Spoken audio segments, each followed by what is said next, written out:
c'est Touche-à-tout, bienvenue sur cette nouvelle vidéo. Aujourd'hui je vais restaurer un miroir parce qu'en fait ce miroir je l'ai trouvé sur une ancienne armoire. Derrière il est marqué qu'il date de 1968 et je vais essayer de le restaurer parce que lorsque l'armoire a été jetée, le miroir s'est fendu dans un angle.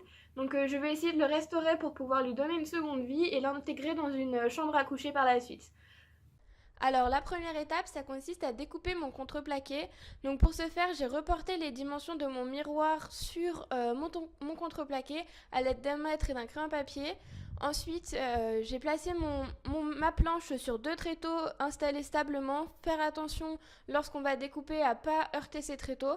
Donc pendant cette vidéo-là, vous verrez que j'ai bougé plusieurs fois mes tréteaux pour pas les taper. Aussi, ne pas hésiter à laisser 2 à 3 mm de rab parce que la lame et surtout vous pouvez bouger et ne pas suivre fidèlement le tracé. Pour ce contreplaqué, j'ai poncé les bords pour éviter d'avoir des échardes. Donc je l'ai fait avec un papier de verre classique. Ici j'ai pris un grain assez fin, c'est un 180, mais vous pouvez prendre très bien du grossier, ça marchera tout autant. La troisième étape de cette vidéo, ça va être de balayer mon médium pour éviter d'avoir toute poussière sous mon scotch double face. Donc ici, je l'effectue avec un balai commun. Et ensuite, lorsque j'ai enlevé toute la poussière, ou du moins la plupart de la poussière, je vais coller mon scotch double face sur toute la longueur en 3 bandes pour pouvoir ensuite coller mon miroir.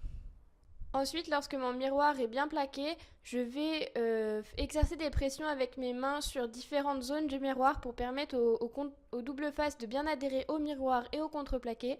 Je vais ensuite recouvrir mon miroir d'un linge pour pouvoir éviter de faire des traces sur celui-ci et je vais appliquer différents poids pour permettre d'exercer une pression constante entre mon miroir et mon contreplaqué et permettre la bonne adhésion des deux.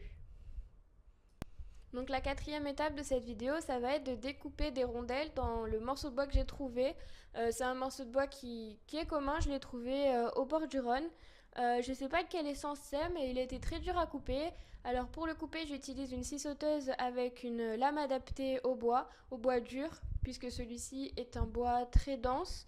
Et je vais effectuer des rondelles. Je ne cherche pas à être parfaite niveau égalité des épaisseurs des rondelles pour avoir des différences de hauteur ensuite sur mon miroir. Donc j'effectue les rondelles sur toute ma longueur de bois et ensuite je vais les découper en deux pour avoir un bord finalement plat et permettre d'assembler mes rondelles. J'effectue aussi un premier assemblage sur le miroir pour savoir quand m'arrêter.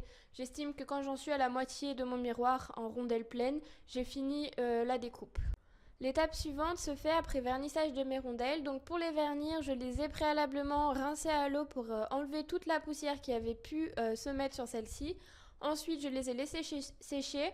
Puis j'y ai déposé un vernis brillant en bombe et j'ai encore laissé sécher quelques minutes. Ensuite, ici, je vais prépositionner mes demi-rondelles pour voir où placer chaque rondelle et ensuite faciliter leur collage.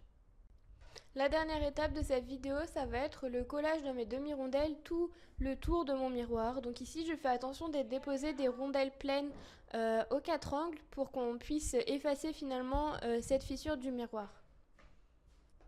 J'utilise ici une colle néoprène qui nécessite un temps de séchage assez important. Donc je vais laisser sécher mon miroir une journée, voire un peu plus.